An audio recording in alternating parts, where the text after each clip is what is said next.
Ćao, dobrodošli u jedan haul iz zdrave hrane. Dugo ga nisam snimala pa sam rešila da to sad uradim. Prva stvar koju možete da vidite jesu ove rice cakes sa susamom i solju. Volim da ih jedem, nemaju gluten u sebi. Zatim, speltina testenina. Uzela sam ove kao spiralice i jedva čekam da probam. Nikada nisam jela testeninu od spelta. Mleveni muskatni orah, ovo sam uzela za kaše i za neke kolačiće kad budem pravila.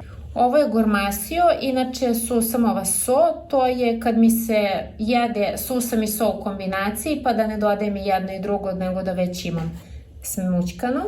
Jedno kukuruzno žuto brašno od kilogram, u pitanju je brand Interpak. Urme, ovo mi je omiljeni zaslađivač. Prešli smo sve ono što je upakovano, sad ću da vam pokažem ono što sam rinfuzno naručila.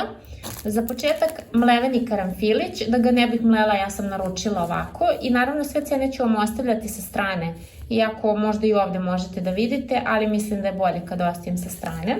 Ovo je badem u listićima, jezgro kajsije, pečeni lešnik, sirovi indijski orah. Iskreno, dok nisam počela da naručujem odavde, nisam ni znala da volim indijski sirovi orah.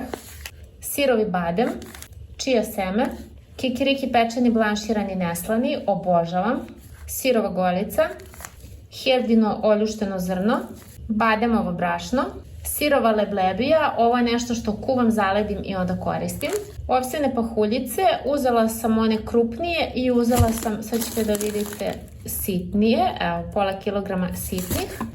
I posljednja za ovaj video je suncokret oljušteni sirovi. To bi bilo sve, nadam se da vam se dopalo, a mi se vidimo u sledećem videu. Ćao!